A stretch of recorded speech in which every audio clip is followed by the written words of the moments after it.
وصحبه وبارك وسلم. قال الله تبارك وتعالى في كلامه المجيد فاذكروني اذكركم واشكروا لي ولا تكفرون. صدق الله النبي الكريم. اما بعد فاعوذ بالله من الشيطان الرجيم. واذكر اسم ربك وتبتل الیہ تبتیلا. صدق اللہ النبی الکریم. یا ایھا الذین آمنوا اذکروا اللہ ذکرا کثیرا وسبحوہ بکرۃ واصیلا. صدق اللہ النبی الکریم. عزیزان محترم، اللہ وحدہ لا شریک نے، اللہ جل جلالہ ومن والہ نے اپنی لایق کتاب کے اندر ارشاد فرمایا کہ فاذکرونی اذکرکم واشکروا لی ولا تکفرون، کہ اے ایمان والو تم میرا ذکر کرو.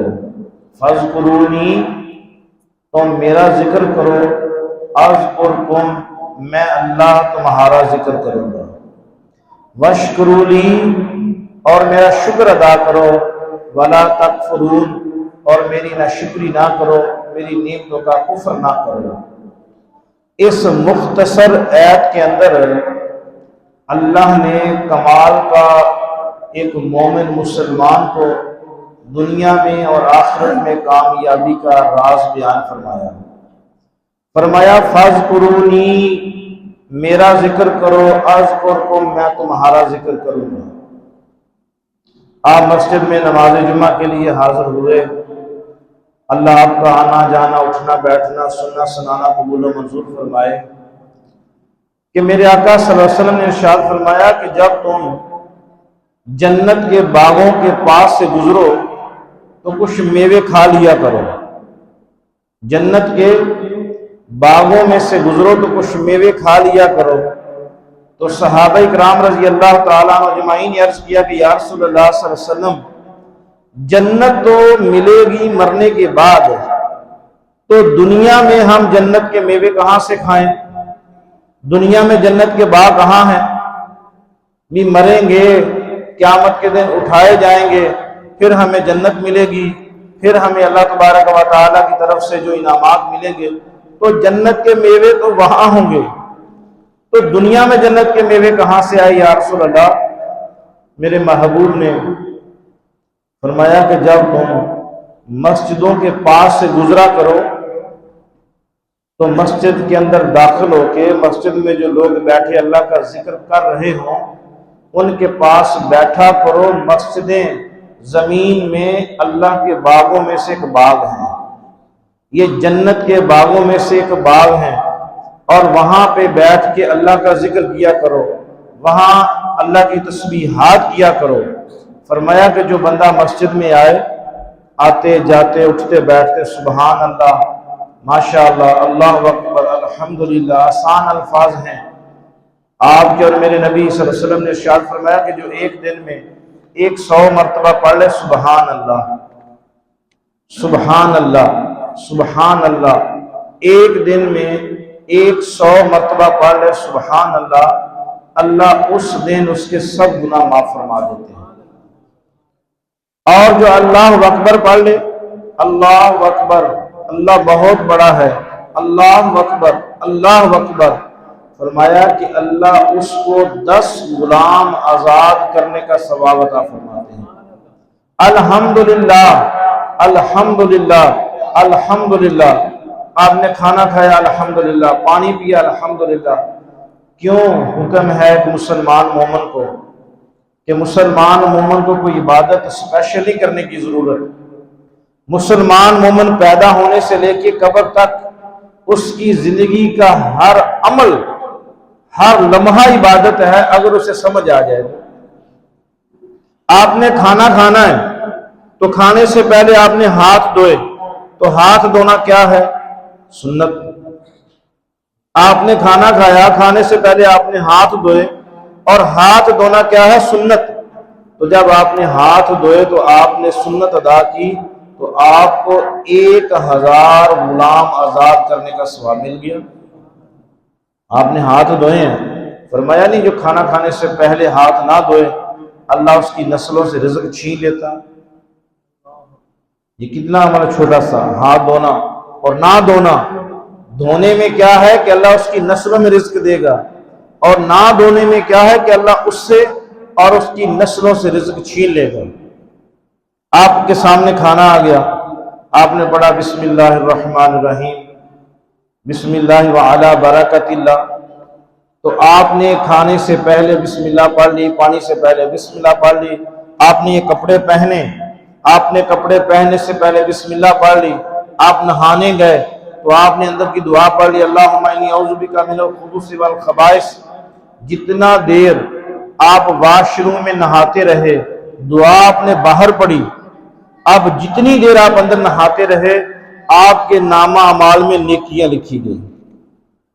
حالانکہ آپ نہ کچھ پڑھ رہے ہیں نہ کچھ کام کر رہے ہیں، آپ نے صرف واش روم کے اندر گئے اور آپ نے جانے سے پہلے جو ہے بسم اللہ پڑھ لی، اللہم انی اعوذ بک من الخبث والخبائث پڑھ لی، نہانے لگے۔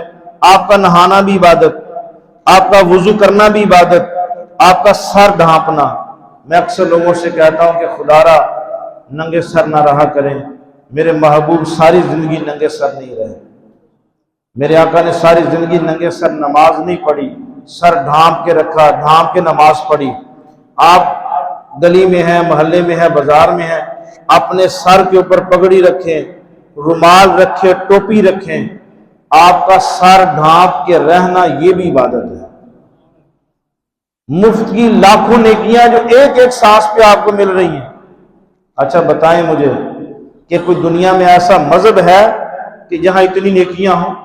آپ گھر سے نکلے بسم اللہ توکلت علی اللہ، اللہ اکبر آپ پڑھ کے دکان میں آگے، دکان میں اس نیت سے آئے کہ میں یہاں سے رزق حلال کماؤں گا، تو آپ کا دکانداری کرنا، ذمہ دارہ کرنا، بزنس کرنا، فیکٹری چلانا، مل چلانا، یہ بھی عبادت ہے۔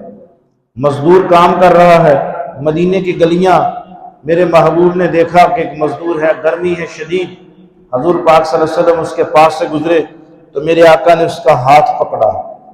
اب ذرا منظر سوچیں کہ مدینے کے محلے ہیں، خود رسول اللہ ہیں، اس کا ہاتھ پکڑا، اور ہاتھ پکڑ کے آ کر میرے نبی نے فرمایا کہ یہ جو ہاتھ ہے یہ اللہ کے دوست کا ہاتھ ہے، اللہ کے حبیب کا ہاتھ ہے، القاسم حبیب اللہ۔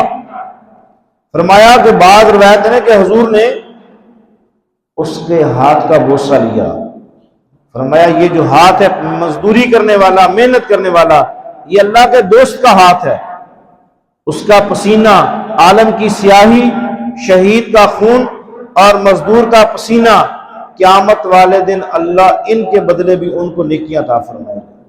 فرمایا عالم نے جو سیاہی لکھی، ساری زندگی کاغذ لکھے، وہ بھی تولے جائیں گے، وہ سیاہی بھی تولی جائے گی، مزدور کو جتنا پسینہ آیا وہ پسینہ بھی تولا جائے گا، اور شہید کو شہادت کے لیے خون نکلا، قیامت کے دن وہ خون بھی تولا جائے گا۔ آپ نے وضو کیا، آپ نے جتنا پانی استعمال کیا، قیامت کے دن جو آپ کے پانی ہے وضو کا وہ بھی قیامت کے دن تولا جائے گا۔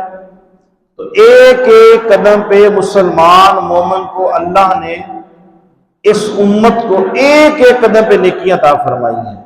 آپ نے رات کو سونا ہے، آپ بستر پہ گئے، جانے سے پہلے وضو کر لیں، کتنا بڑا شاندار عمل ہے۔ آپ جانے سے بستر پہ سونے سے پہلے وضو کریں، اس کے بعد آپ عشاء کی نماز پڑھیں، پھر آپ سو جائیں۔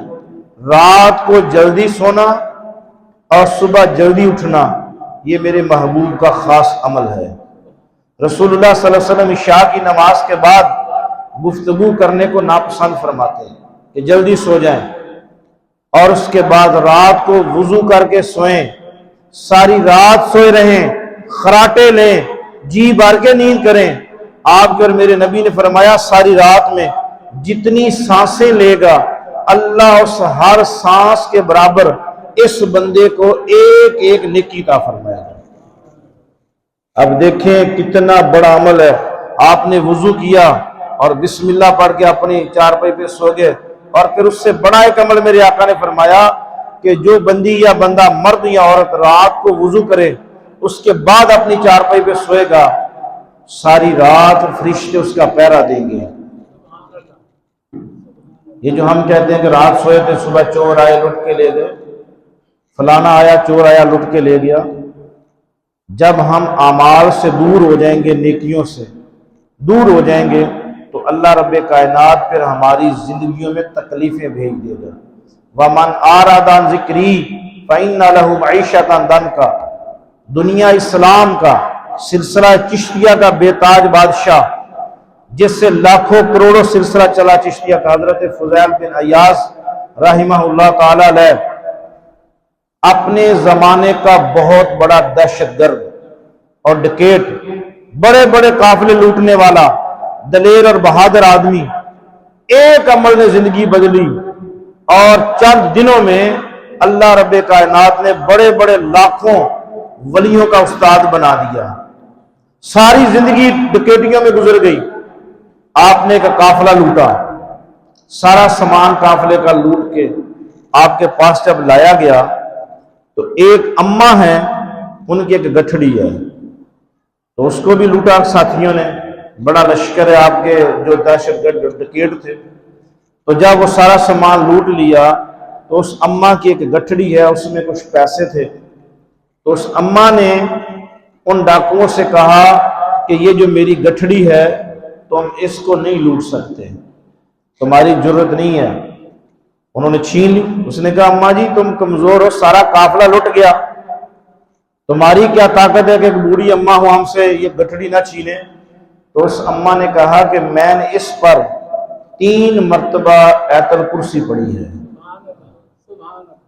کتنی مرتبہ؟ 3 مرتبہ۔ کہتے ہیں کہ جو بندہ گھر سے نکلے، یہ مکتوبات صدی میں حضرت قاضی شرف الدین یحییٰ